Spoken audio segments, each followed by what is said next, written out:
우리 기도하고 이제 수요 성경 공부 시작하도록 하겠습니다. 기도합니다.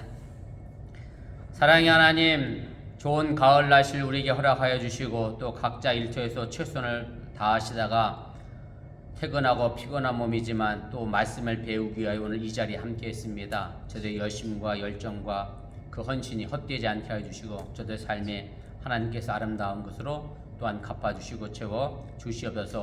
오늘 배워지는 이 말씀이 내 삶의 거울이 되게 하여 주시고 하나님 앞에 더 바로 서는 신앙의 삶이 되도록 또한 인도하여 주시옵소서.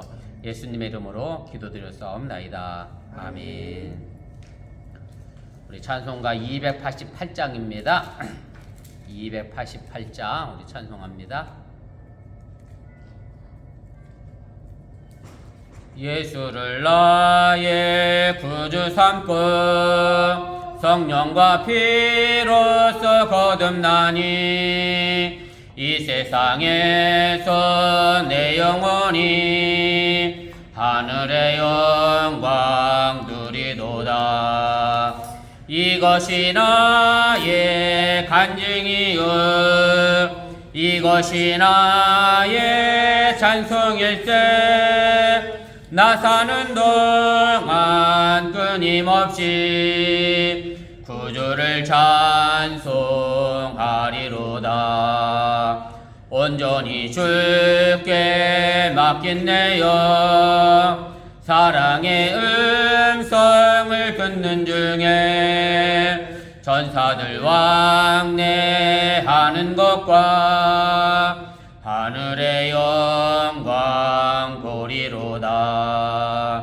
이것이 나의 간증이요 이것이 나의 찬송일세. 나 사는 동안 끊임없이 구주를 찬송하리로다. 주 안에 기쁨 누림으로 마음의 풍랑이 잔잔하니 세상과 나는 간 곳 없고 구속한 주만 보이도다. 이것이 나의 간증이요 이것이 나의 찬송일세. 나 사는 동안 끊임없이 구주를 찬송하리로다.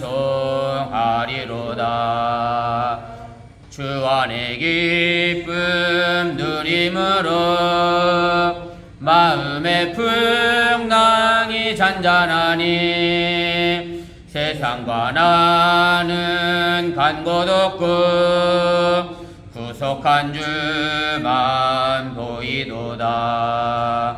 이것이 나의 간증이요 이것이 나의 찬송일세.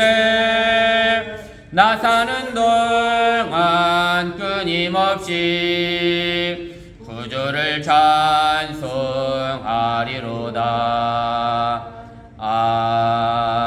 아멘. 우리 찬송 한 장 더 하겠습니다. 301장입니다. 우리 301장 찬송 한 장 더 합니다. 지금까지 지내온 것 주의 크신 은혜라. 한이 없는 주의 사랑 어찌로 말하랴. 자나깨나 주의 손이 항상 살펴주시고 모든 일을 주 안에서 형통하게 하시네. 몸도 맘도 연약하나 세인받아 살았네. 물 붓듯이 부으시는 주의 은혜 족하다. 사랑 없는 거리에나 험한 산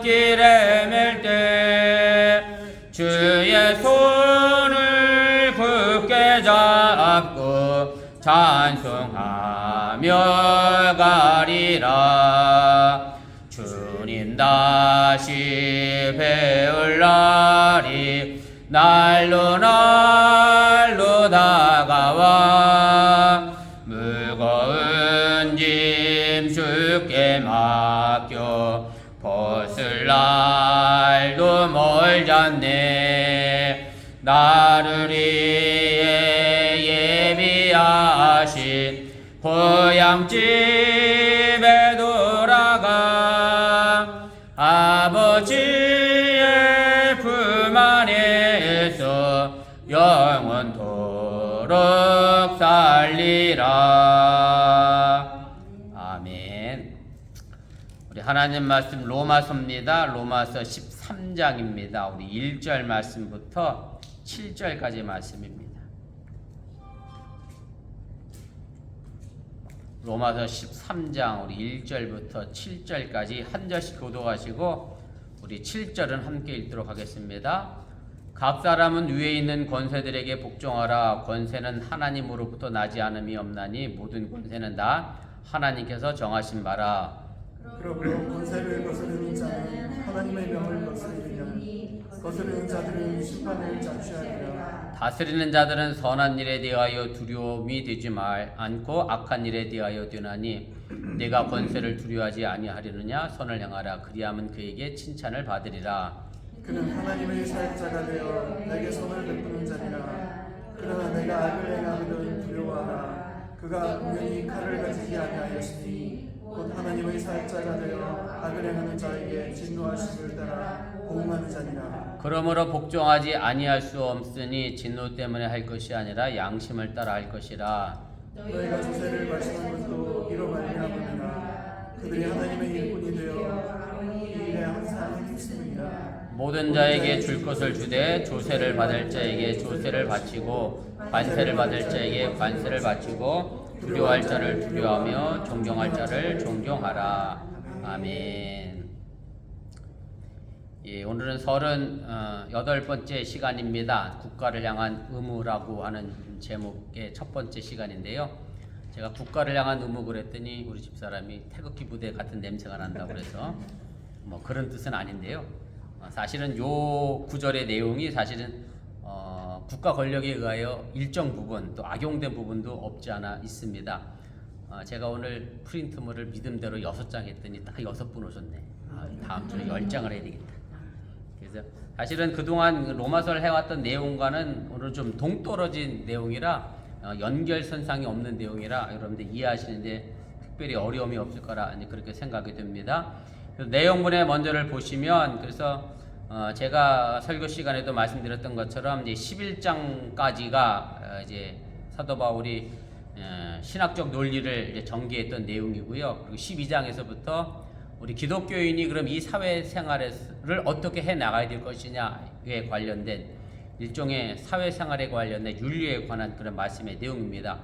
그래서 오늘 그 6번째 시간에 이제 가로 2번째인데요. 자율적 의무로서의 기독교 윤리. 그래서 우리 기독교인이 국가를 향하여서는 어떤 의무를 있고 그 다음에 8절 말씀부터는 이웃을 향해서는 우리가 어떤 의무를 가져야 하느냐, 그 다음에 마지막으로는 교회의 약한 사람들을 위해서 어떤 의무를 가져야 하느냐라는 순서로 그렇게 내용이 이제 구성이 되어져 있습니다.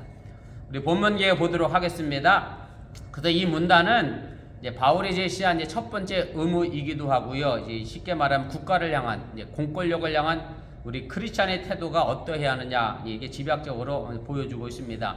그런데 사실은 로마서 전체에서 보면 이 내용은 조금 아주 특이합니다. 왜냐하면 국가에 관련된 이야기를 사도 바울이 다른 어떤 서신에서는 쓴 적이 없습니다. 오직 이 부분에만 딱 7절에 걸쳐서 한해서 이제 등장하게 되고요. 그리고 12장까지 했던 내용과 연결되는 어떤 접속사도 없고 돌연 시작부터가 뭐냐면 명령형으로 복종하라는 명령형으로 시작을 해서 그래서 다른 로마서에 있는 내용과 또 사도 바울이 그동안 써왔던 편지의 내용과는 조금 이질적인 그런 모습으로 이 내용이 이제 비춰지게 됩니다. 그래서 2번인데요. 그래서 오늘 이 단락에 대해서 이제 후대의 신학자들이 연구하면서 이게 사도 바울이 쓴 것이 아니라 혹시 나중에 후대에 누군가가 여기다가 국가 권력이 복종하도록 삽입한 거 아니냐라고 뭐 이렇게 주장하는 사람도 있었습니다만은 사도 바울의 글이 아니라고 하는 그 어떤 증거도 사실은 찾지를 못했습니다. 그래서 우리가 다른 내용과 좀 이질적이라 할지라도 오늘 이 부분을 어떻게 생각해야 되느냐면 일단 사도 바울이 쓴 내용이 아니다라는 증거가 전혀 없기 때문에 이제 사도 바울이 쓴 것이다라고 하는 전제하에서 오늘 말씀을 좀 생각하고 함께 논의해 가려고 합니다.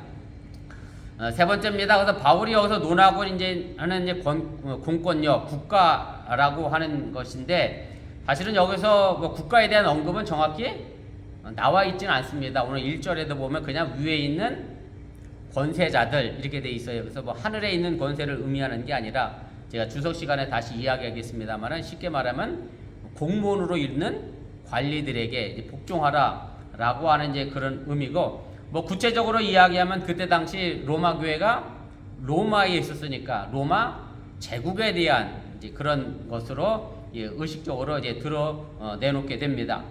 그래서 오늘 표면상으로 이제 지금까지 바울이 12장까지 주장해왔던 내용 가운데서 빠질 수 없는 내용이 뭐냐면 예수 그리스도가 우리를 구원하셨다라고 하는 구원론에 관한 얘기를 쭉 해왔는데 오늘 이 부분에 와서는 그런 하나님의 구원의 역사와는 아무런 관계가 없는 것이 특이하다라고 하는 얘기고 그래서 오늘 여기서 바울이 강조하고 있는 것은 뭐 예수 그리스도의 어떤 뭐랄까 위상이나 구원에 관한 이야기가 아니라 모든 권세의 출처는 어디서부터 왔다?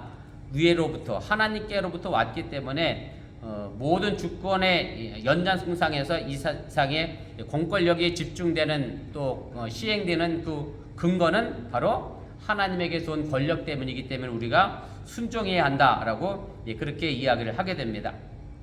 그래서 이렇게 이야기하고 나니까 이제 많은 사람들이 이 부분에 대하여 무조건 나라에 대하여 복종해야 하는 거 아니냐라고 하는 이제 그런 뭐랄까요 생각을 가지게 되고 또 때로는 국가 간의 권력에 의해서 우리 기독교인이 무조건 따라가야 하는 것이 아니냐 이렇게 생각을 했습니다만은 그러나 실제적으로 사도 바울은 그런 취지로 이 내용을 쓴 것이 아니라 사도 바울 당시에 로마 교회가 위치했던 역사적 상황에 근거하다 보니 이런 내용을 쓸 수밖에 없게 됐다라고 하는 얘기고 그래서 그냥 일반적인 상황으로 모든 기독교인은 국가에 대해서 무조건 복종해야 한다라고 하는 신학적 논리를 주장해서는 이 내용을 제대로 이해할 수 없다는 것을 여러분들이 꼭 기억하시면 좋겠습니다.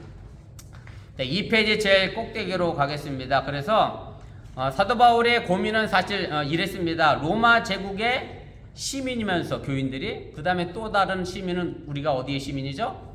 하늘나라의 시민권자라고 하는 그런 의식을 갖고 있는 교인들에게 그럼 이 세상에 대한 권력에 대해서 어떻게 태도를 취하느냐 그때 당시에 심각한 문제가 아닐 수밖에 없었다라고 하는 얘기고요. 사실은 초대교회가 그토록 로마로부터 박해를 받을 수밖에 없었던 이유 중에 하나가 뭐냐면 예수님을 뭐라고 불렀죠? 주님이라고 불렀잖아요. 근데 원래 로마 시대에는 주는 누구밖에 없었어요? 로마 황제밖에 없었거든요. 그런데 로마 황제에게 주라고 해야 되는데 예수 믿는 사람은 누구를 주님으로 불러요?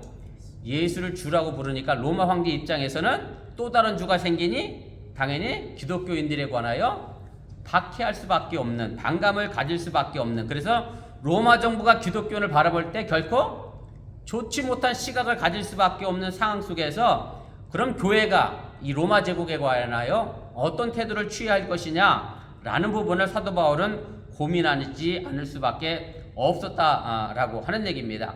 그래서 사도 바울이 서둘러서 초기에 기독교가 로마 제국과 반감을 가져서 박해를 받는 이 시기 속에서 교회가 살아남으려고 하면 일단 표면적으로는 뭘 해야 되겠어요?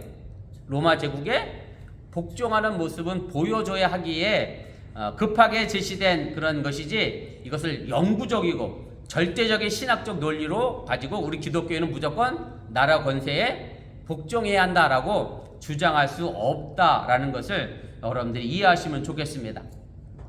이제 8번의 이제 내용인데요. 이제 8번은 좀 역사적으로 좀 로마 교인들과 관련된 상황인데 사도 바울의 연대기를 측정하면서 역사적으로 제일 중요한 게 뭐냐면 여기 제가 썼습니다만 글라우디우스 황제의 칙령이라는 게 있습니다. 이것이 AD 49년도에 발행한 칙령인데 무슨 내용이냐면 로마에 살고 있는 모든 유대인들을 어떻게 했느냐면 로마 밖으로 추방을 내리는 칙령이 있게 됩니다. 그래서 그때 어떤 사람이 로마에서부터 쫓겨나게 되느냐면 여러분들이 이미 잘 알고 있는 사도행전에도 나와 있고 로마서 제일 뒷부분에도 나와 있고 브리스길라와 아굴라라는 부부가 이 로마에서 쫓겨나게 되고 고린도에 도착해서 고린도에서 사도 바울을 만나 뭐를 세우게 되느냐면 고린도 교회를 세우는데 이 부부가 브리스길라 아굴라 부부가 큰 공헌을 이제 세우게 됩니다. 그러니까 로마 교회에서 유대인들이 다 쫓겨났으면 실제로 로마 교회 안에 있던 유대인들까지 어떻게 됐겠어요? 교인들이 다 쫓겨나는 상황이 됐고 그러다 보니까 로마 교회가 실제적으로 많은 교인들이 작아질 수밖에 없는 규모가 축소될 수밖에 없는 그런 아주 큰 피해를 입었을 것을 우리가 충분히 인식이 되고요. 또 브루스겔라와 아굴라의 이 이야기를 통해서 로마가 지금 처해져 있는 그리고 로마 교회가 상황에 놓여진 정치적 역학관계를 사도 바울도 아마 충분히 알고 있었을 것이다 라고 생각이 되어지게 됩니다. 그 다음에 오늘 마지막 6절 7절 가면 사도 바울이 세금 잘 내라고 또 이렇게 강조를 해줘요. 여러분들도 세금 잘 내고 계십니다만 조세 낼 사람에게 조세 내고 관세 낼 사람들에게 관세 내라고 한 이유는 로마서가 쓰여질 당시에 황제는 누구였느냐면 그 유명한 네로 황제였고 네로 황제가 58년도에 세금에 관련된 칙령을 내렸기 때문에 그럼 기독교인들이 로마에 세금 내는 것에 대하여 반감 갖지 않도록 또 그것 때문에 교회가 박해받지 않도록 사도 바울은 세금 내는 것에 대해서도 오늘 종용하게 그대로 행할 것을 이야기를 하게 됩니다. 그래서 오늘 사도 바울은 궁극적으로 오늘 로마 권력에 대하여 혹은 세상 권력에 대하여 굴복하라고 하는 의미로 쓴 것이 아니라 그때 당시 초대교회가 막 이제 생성되기 시작한 교회가 무너지지 않고 자력으로 다시 자신의 힘을 가질 때까지 홀로 설 수 있도록 그런 관점에서 오늘 이 부분을 기록했다라고 하는 사실을 여러분들이 기억하시면 좋겠습니다. 또 다른 측면에서 우리가 볼 것이 이제 9번에 있는 내용인데요. 제가 아까도 얘기했지만 초기 기독교가 가지고 있었던 것은 뭐냐면 예수님이 승천하시면서 뭐라 그랬죠? 여기 있는 사람들이 죽기 전에 내가 다시 내려오겠다 하셨거든요. 그래서 임박한 종말론을 가지고 곧 예수님 다시 오시니까 그 복음 전하기에 이제 급급했던 그런 시기가 바로 초대교회의 그런 시기입니다. 그런 상황 속에서 시민권자로서 로마의 시민권자로서 우리가 이 종말론을 기대하면서 지금 현재 살고 있는 이 시대에 대해서 과연 우리는 어떤 삶의 태도를 가져야 하느냐에 관하여 사도 바울이 이 부분도 고민한 흔적이 있고요. 우리나라도 한때 그랬잖아요. 다미선교회가 있었나요? 그래서 종말 온다고 예수님 재림하신다 그래서 그분들 다 어떻게 했죠? 신혼 입고 집안일 다 때려치고 직장 다 그만두고 가정 다 버리고 어디 갔어요? 산에 올라가서 예수님 기다렸거든요. 바로 사도 바울이 이런 관점에서 그런 뭐랄까요 임박한 종말론에 의하여 이 세의 현실의 삶을 무시하는 사람들에게 과연 우리 기독교인은 어떻게 살아가는 것이 바른 길이냐 그 부분에 대하여 오늘 이야기해 주고자 했다는 것도 여러분들이 기억하시면 좋겠습니다. 그래서 그것이 9번, 10번의 내용을 제가 이제 말씀을 드린 거고요. 그 다음에 이제 11번으로 우리 가도록 하겠습니다. 3페이지입니다. 그래서 이런 시각에서 이제 바울의 종말론적 소망과 그 다음에 현재 시대의 권세의 복종이라고 하는 그 윤리가 서로 맞물려서 이제 필연적인 관계로 우리에게 주어지게 된 것이고 그때 당시 기독교인들이 정치적으로 참 열악한 처지에서 일단 복종하더라도 살아남은 다음에 그 이상의 경계를 실현할 수 있도록 새롭게 선정할 수 있도록 바울이 취한 어찌 보면 정치적 현실주의 어떻게 보면 뭐 타협이라고 할 수 있겠습니다만은 그때 당시 시대에 사도 바울이 어쩔 수 없는 선택을 할 수밖에 없었던 그런 내용이었음을 우리가 기억할 필요가 있습니다. 그래서 사도 바울은 12번입니다. 크리스천뿐만 아니라 그래서 모든 사람에게 이제 공권력의 집행자들을 복종하라 그렇게 명령하고 있고 그 근거는 어디에 두고 있느냐면 유대교회에 근거를 두고 있습니다. 왜냐하면 유대교회의 근거는 모든 권세는 누구에게서 와요? 하나님에게서 온다라고 하는 것을 유대교가 가르쳤기 때문에 그 가르침 그대로 사도 바울이 이야기를 하게 되고 그러면서 사도 바울이 이 하나님께로 온 권세니까 무조건적으로 복종하라라는 차원에서 이야기하는 게 아니라 하나님의 질서에 따라서 하나님의 절대 주권에 의하여 우리가 주어진 질서라고 하는 것을 이야기하면서 그렇게 복종할 것을 이야기하고 있음을 여러분들이 기억하시면 좋겠습니다. 자, 14번입니다. 이제 그렇다면 이제 문제가 뭐냐면 여러분들이 생각해. 그럼 공권력을 집행하는 집행자들이 오늘 사도 바울이 여기 이야기한 것처럼 제대로 그 일을 집행하지 않았을 때는 그럼 우리는 어떤 태도를 취해야 하느냐, 이제 이것이 문제라고 하는 얘기인데요. 제가 14번의 내용은 그대로 좀 읽어가겠습니다. 함께 보시면 좋겠습니다. 그렇다면 공권력 집행자들이 이 본연의 사명을 제대로 감당하지 못할 경우에 어떻게 해야 하는가? 이에 대해서 바울이 여기 부분엔 특별히 뭐라고 말한 것은 없습니다. 다만 바울이 이제 선행을 장려하고 악행을 징벌하는 데서 그 공권력의 본질을 찾고 있고요. 공권력은 사람을 괴롭히려고 존재하는 게 아니라 악을 징벌하고 선을 장려하기 위해 공권력이 존재하고, 또 그 다음 절에 나와 있는 4절에 보면 그들이 이렇게 공동체 선을 도모하는 한 그들도 하나님의 사역에 복무하는 뭐가 돼요? 하나님의 종이 되죠. 왜냐하면 그 권세는 누구에서부터 왔으니까? 하나님에게서부터 왔으니까. 그래서 공권력의 그 본연의 본질에서 벗어나게 될 때 우리 기독교인이 취해야 할 태도는 뭐냐면 그것에 대하여 무조건 복종이 아니라 그것에 대하여 순종한 대상이 되지 않는다라고 하는 사실을 우리가 기억할 필요가 있습니다. 그래서 잘못된 것에 대하여 잘못했다 말할 수 있는 것이 우리 기독교인이 가지고 있는 선이고 정의이라고 하는 얘기고, 무조건 나라의 권력에 대해서 우리 기독교인이 복종하고 따라가는 것은 아니라고 하는 것도 여러분들이 기억하시고, 그래서 사실은 공권력에 제대로 선을 지키고 악을 벌할 수 있도록 바르게 통치할 수 있도록 우리가 기도해야 한다고 하는 사실 또한 여러분들이 잊지 마시기를 바랍니다. 자, 우리 본문 주석으로 좀 가겠습니다. 제가 서론이 좀 길었는데 그래서 주석은 2절까지만 제가 정리하고 나머지 부분은 다음 시간에 하도록 하겠습니다. 1번입니다. 그럼 위에 있는 권세들이란 뜻은 무엇입니까? 오늘 제가 1절에 있는 말씀의 내용인데 다시 읽고 정리하겠습니다. 각 사람은 위에 있는 권세들에게 복종하라. 권세는 하나님으로부터 나지 않음이 없나니 모든 권세는 다 하나님께서 정하신 바라. 이렇게 말씀합니다. 그래서 여기 시작하는 문장이 이제 각 사람이라고 되어 있습니다만은 뭐 문자적으로 보면 모든 사람이라고 하는 뜻입니다. 그래서 영어 성경에도 everyone이라고 이제 번역이 되어져 있고요. 그래서 바울은 기독교인들만 위에 있는 권세에 복종하는 게 아니라 이 땅에 살고 있는 모든 사람들이 그 권세에 복종해야 한다라고 이해하고 또 해석하고 있다라고 하는 얘기입니다. 가로 2번입니다. 그럼 위에 있는 것은 하늘의 뜻이 아니고요, 높은 지위에 있다라고 하는 그런 뜻이고, 그래서 우리가 위에 있는 권세, 그러니까 마치 뭐 하나님에게 복종하는 것처럼 이해할 수 있는데 그런 의미는 아니라고 하는 얘기고요. 그 다음에 이미 있는이라고 하는 그런 뜻을 가지고 있고, 그리고 권세들은 이제 구체적인 권력기구나 힘을 가지고 있는 그런 공무원들에 관하여 지칭했던 헬라화된 행정적 용어라고 하는 것을 우리가 기억하면, 그래서 높은 주에 있는 권세자들이라고 하는 것은 로마의 관리를 지칭하는 말로 우리가 이해하면 이제 틀리지가 않습니다. 자, 그러면 어디까지 권세자로 봐야 하느냐? 쉽게 말하면 우리식으로 얘기하면 1급 장관에게 복종해야 하느냐, 9급 공무원에게까지 복종해야 하느냐, 이제 범위의 문제가 생기게 되잖아요. 근데 사실은 이제 후대 기독교 전통에서 보면 이 표현은 주로 누구에게 적용되느냐면 위에 있는 권세는 주로 왕에게 사용됐던, 쉽게 말하면 제일 높은 계층에 있던 사람들에게 언급되고 그렇게 이제 사용이 되어져 왔습니다.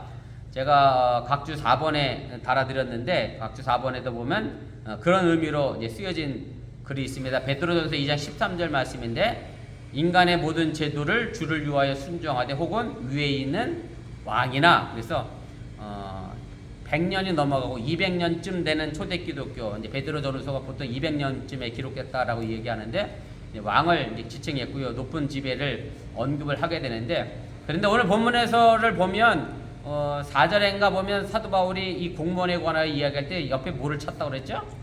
칼을 차고 있다라고 이야기를 하고 있고, 또 6절 7절 말씀에 가면 누가 등장하느냐면 이제 세금을 걷는 관리가 등장하게 되고, 그래서 사도 바울이 여기서 언급하고 있는 위에 있는 권세자들을 얘기하기는 결국은 이제 공권력을 가지고 있는 모든 공무원을 지칭하고 있다는 것으로 우리가 이해하면 틀리지 않게 됩니다. 가로 4번입니다.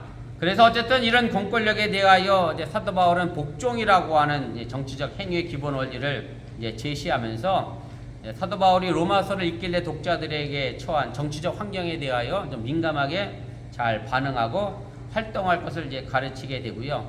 또 로마 시민들 스스로가 자기들은 국가의 한 부분으로 이해됐고, 또 좀 나쁘게 표현하면 국가의 한 부속품 정도로 로마 시민들은 그렇게 이해했기 때문에 사도 바울은 이 부분에 대해서 그래서 국가의 권력에 대하여 복종하라라고 하는 말로 설명을 하게 됩니다. 5번입니다. 이제 복종하라고 하는 이 단어의 의미는 헬라어의 원래 원어적 표현으로 보면 굴복하다라고 하는 의미가 더 이제 강하게 나타나고 있고요. 그래서 문자적으로 보면 누구의 아래에 위치하다라고 하는 의미를 가지고 있고, 이거 뭐 당연히 권세자와 권력자를 향해서 요구되는 자세로 강한 복종과 순종의 의미를 이제 가지고 있습니다. 자, 6번입니다. 근데 이것은 이제 제가 아까도 말씀드렸던 것처럼, 그럼 세상에 대하여 우리 기독교인은 무기력하게 복종만 해야 하느냐라고 이야기한다라고 하면, 세상을 향한 우리 그리스도인의 무기력을 뜻하는 말은 결코 아니라고 하는 것을 여러분들이 이해하시면 좋겠고요. 12장을 사도 바울이 끝내면서 마지막 부분에 우리 기독교인이 가지고 있는 최고의 선이나 윤리에 관하여 이야기하면 이런 얘기를 했습니다. 로마서 12장 27절 말씀인데, 제가 각주 하단에 6번에 달아드렸는데 거기 보세요. 악에게 지지 말고 손으로 악을 이기라, 이렇게 사도 바울이 이야기를 했거든요. 그래서 사도 바울이 말하고 있는 이 복종이라고 하는 것은 결국 이 세상에 대하여 악에게 지지 말고 손으로 악을 이기는 차원에서의 참된 세상을 만들어 가기 위하여 준비하는 최선의 삶의 모습이 바로 우리에게 요구하는 복종이라는 단어 속에 들어있는 것임을 여러분들이 잊지 마시 바랍니다. 우리가 흔히 복종하면 무조건적인 굴복을 이야기하고 있는데, 사도 바울이 말하는 복종은 무조건적인 굴복이 아니라 손으로 악을 이겨내는 굴복이라고 하는 것을 여러분들이 이해하시면 되겠습니다. 7번입니다. 이제 바울은 이제 권세가 하나님께로부터 난다라고 하는 유대교 전통에 기대서 이제 공권력의 집행자들에게 이제 복종해야 한다라고 하는 이제 신학적 근거를 제시하게 되는데, 사실은 유대교를 거쳐서 지금 우리 기독교에게 내려오는 이 하나님의 주권적인 섭리와 역사를 다시 한번 이해하고 있는 것이고요. 결국 모든 역사와 그 다음에 모든 되어지는 일들이 하나님의 주권 속에 이루어지는 일이라고 하면 당연히 권세자들도 우연히 생겨나는 것들이 아니라 하나님에 의하여 생존하고 또 살아가게 되는 것으로 이해하고 있다라고 하는 사실을 여러분들이 기억하시기를 바랍니다. 8번입니다. 결국 이제 이런 믿음이 우리 유대 민족을 지금까지 살아나게 하는 그런 큰 힘이 됐다라고 하는 얘기고, 구약 시대에 보면 이스라엘 민족이 수도 없이 강대국에 의하여 바벨론이나 혹은 바사제국, 페르시아나 여러 민족에 의하여 포로로 잡혀가면서도 불구하고 견뎌낼 수 있었던 힘이 뭐냐면, 결국 세상의 주권자도 누구 손에 있어요? 하나님에게 있다라고 하는 믿음이 있었기 때문에 포로 생활 속에서 충분히 수용하고 견뎌낼 수 있는 힘이 있었다라고 하는 얘기고, 그렇기 때문에 반드시 하나님이 지금 자기들은 포로 생활하고 있지만 그 세상의 주권자를 때가 되면 어떻게 하실 것이다? 심판하시고 응징하실 것이다 라고 하는 믿음이 있었기 때문에 결국 이스라엘 민족이 그런 약소 민족 국가로서 살아오면서도 여전까지 버텨낼 수 있는 신앙의 힘이 바로 거기에서 출발했다라고 하는 것을 우리가 기억할 필요가 있습니다. 그래서 결국 지금 가지고 있는 우리들도 마찬가지죠. 우리들의 믿음이라고 하는 것은 뭐냐면, 궁극적으로 하나님은 악을 손으로 이기게 하시는 분이 하나님이기 때문에 내가 당면하고 있는 힘들고 어려운 일도 능히 참아내고 견뎌낼 수 있는 힘은, 모든 것을 주관하시는 분은 결과적으로 하나님이시기 때문에 합력하여 선을 이뤄내시는 그 하나님을 믿고 여러분들이 이런 믿음 속에서 또한 견뎌내고 이겨낼 수 있기를 주님의 이름으로 축원을 드립니다. 9번입니다. 그래서 이와 더불어서 이제 디아스포라 유대인들이 그들이 하나님의 마지막 날 그 강한 민족의 강자들을 행위에 따라 이제 심판할 거라고 하는 희망을 신학화할 수 있었다라고 하는 얘기고, 그 결과 이제 이스라엘 민족은 하나님은 유일신으로 절대 주권을 행사하면서 만물의 창조자와 경영자로 모든 것 위에 모든 것을 이루시는 그런 보편적인 신학의 이미지를 만들어내게 됐다라고 하는 얘기입니다. 그래서 하나님의 종말론적 심판을 고대하면서 지금 우리에게 주어진 이 고난의 환경을 감내하는, 어찌 보면 현실주의적 지혜를 유대 민족이 만들어냈고, 그 바탕에서 우리 기독교가 탄생하고 나아가게 되어졌다라고 하는 얘기입니다. 10번입니다. 정했다라고 하는 말은 이제 하나님께서 그 권세자들에게 권세를 주고 정했다라고 이야기를 하고 있는데, 결국 하나님은 질서의 하나님이라고 하는 사실을 이제 부각시키게 되는 것이고, 5페이지 제 꼭대기로 가겠습니다. 이 땅의 삶이라고 하는 것은 결코 우리 기독교인들에게는 뭐가 없어요? 우연이란 존재하지 않는다라고 하는 얘기고, 하나님께서 모든 일에 대하여 그냥 무관심하게 방관하게 내버려 두지 않으시고 책임 있게 관리하시고 경영하신다라고 하는 것을 사도 바울은 이야기를 하게 됩니다. 그리고 이 단어가 그 섭리적 질서에 따라서 정해진 바를 이 땅에 모든 사람이 이제 순종하고 순복해야 하는 것이 마땅한 것을 증거하고 이야기하고 있습니다. 2번입니다. 바울은 위에 있는 권세들에게 복종하라고 하는 원칙을 어떻게 설명합니까? 오늘 2절 말씀 읽고 제가 정리하겠습니다. 그러므로 권세를 거스리는 자는 하나님의 명을 거스림이니 거스리는 자들은 심판을 자취하리라, 이렇게 말씀합니다. 그래서 그러므로라고 하는 얘기는 이제 앞에 1절에 있는 말씀을 결론 짓는 그런 접속사의 역할을 하게 되고요. 지상의 모든 권세자를 하나님이 정하신 이상 그 권세자들에게 복종하지 않고 거스리게 되면 누구를 거스리게 되는 것이다? 하나님을 거스리게 되는 것과 마찬가지다라고 이야기를 하게 되고요. 그래서 앞에는 이제 거스리는 자라고 하는 단수로 사용했고, 그 뒤에는 거스리는 자들이라고 해서 복수로 사용함으로 해서 단체든 혼자든 다 개인이든 여러 사람이든 나라의 권력에 대하여 거스리지 않을 것을 이야기하고 있고, 또 그때 당시 사회적으로 쉽게 말하면 국가 권력에 대해서 거슬렸던 사람들이 사회적으로 문제가 됐음을 인식하면서 사도 바울이 이것을 지적하고 있습니다.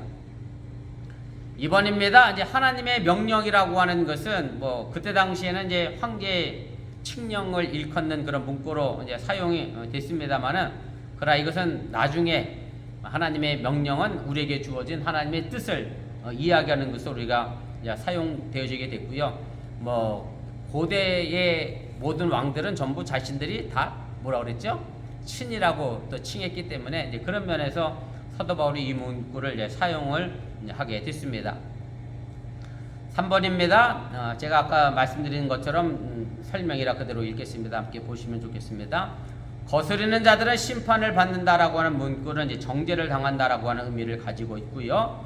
앞단락에서 이제 거스르는 자를 단수로 표기를 했고, 이것은 공권력에 불복하는 자를 개별적으로 암시한 것이고, 이제 두 번째는 거스르는 자들로 복수로 하면서 전체적으로 공권력을 거스르는 모든 자들이 받을 심판의 최후를 이야기를 하게 됩니다.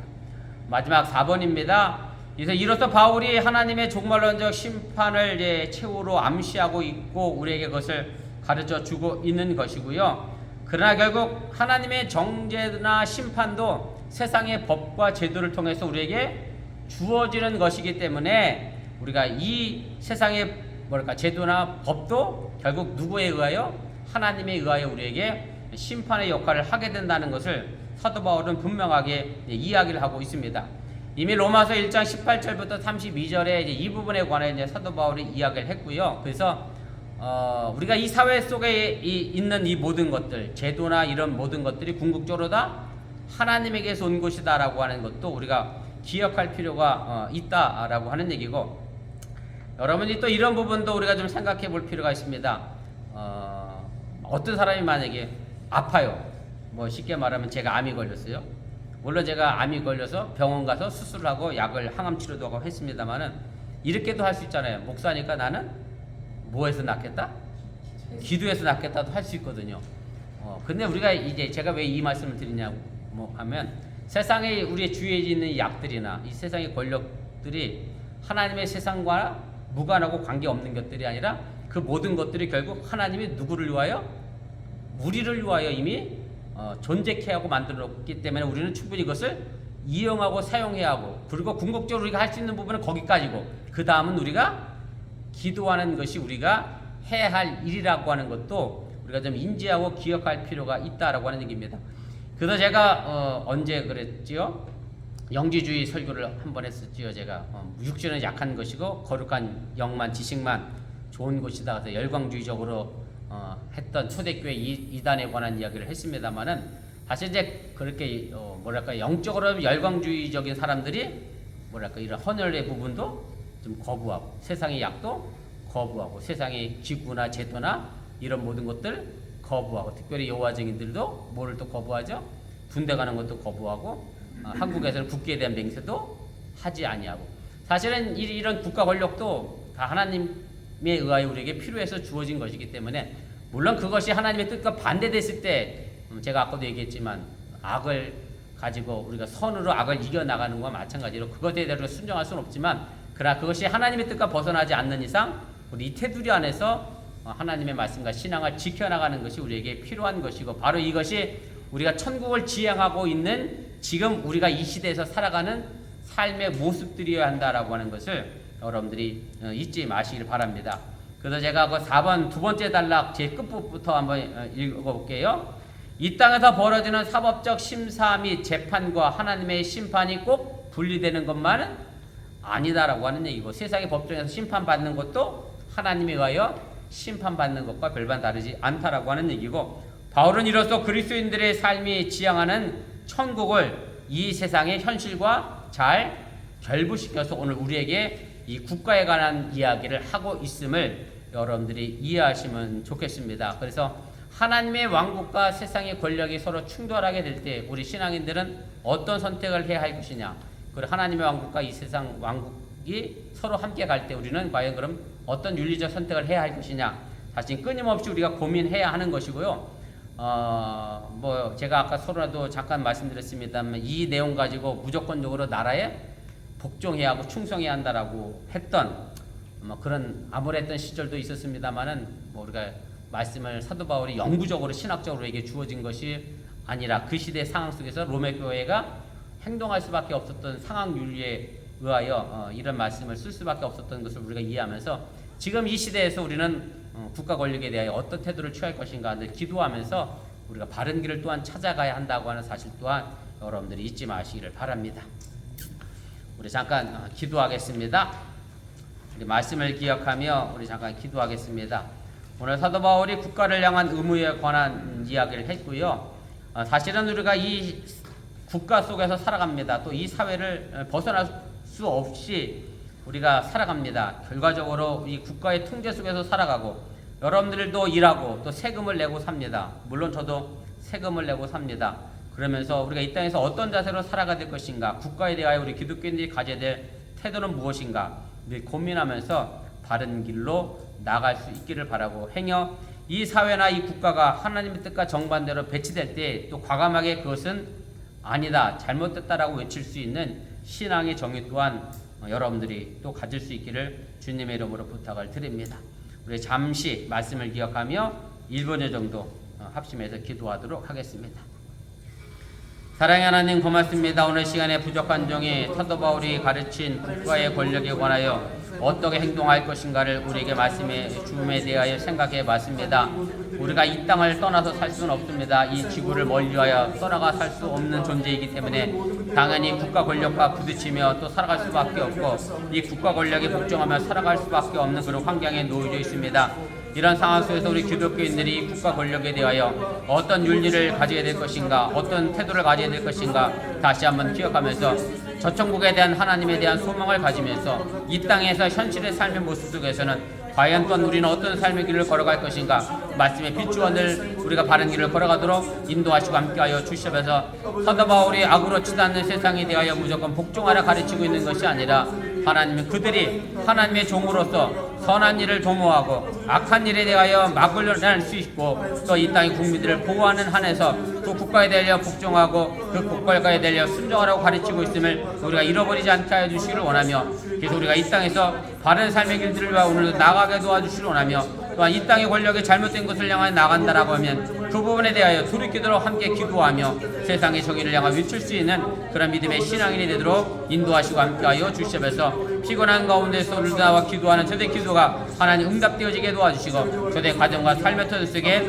하나님의 영광과 역사가 두루 비춰나도록 인도하시고 함께하여 주시옵소서. 믿습니다. 사랑의 하나님, 오늘 시간에 부족한 종이 사도 바울의 말씀을 잠시 가르쳤습니다. 초대교회 로마 교회가 처해져 있던 AD 60년대의 상황 속에서 사도 바울은 로마 제국의 권력에 대하여 또 공무원의 권력에 대하여 우리 기독교인들이 어떻게 생활하고 또 어떤 윤리를 가지고 있어야 될 것인가를 가르쳐 주었습니다. 이것이 그때 당시 상황에 맞춰져 있는 상황의 윤리라고 하는 것 우리가 잃어버리지 않게 해주시기 원하며 사도 바울이 절대적인 신학으로 무조건적인 국가에 복종할 것을 가르치고 있는 것은 아님을 다시 한번 기억하면서 이 국가가 내가 몸담고 있는 사회가 하나님의 뜻과 정반대되는 곳으로 가지 않도록 늘 기도하며 그 권력자들을 위하여 우리가 기도하는 어번교회가 되도록 인도하여 주시옵소서. 잘못된 것을 잘못됐다 이야기할 수 있고 잘한 것을 잘했다 말할 수 있는 참된 정의를 우리 어번교회 성도들이 갖게 하여 주시옵소서. 피가 난 몸으로 달려왔습니다. 돌아가서 편히 쉬게 해주시고 단잠 자게 해주시고 또 내일을 위하여 건강한 몸으로 일어서게 하여 주시옵소서. 이 모든 말씀 예수님의 이름으로 기도드렸사옵나이다. 아멘. 하늘에 계신 우리 아버지여, 이름이 거룩히 여김 받으시오며 나라의 마옵시며 뜻이 하늘에서 준 것 같이 땅에서 이루어지이다. 오늘 하루 일용할 양식을 주옵시고 우리가 우리에게 죄진들을 사하여 준 것 같이 우리들을 사하여 주옵시고 우리를 시험 들게 하지 마시옵고 다만 에게 수고하옵소서. 대개 나라와 번수와 영광이 아버지께 영원히 싸움나이다. 아멘. 함께 해주셔서 감사합니다. 제가 약속 시간보다 1분이 늦었습니다. 죄송합니다. 아무튼 피곤한데 함께 하셔서 감사합니다. 건강한 모습으로 주일에 뵙겠습니다.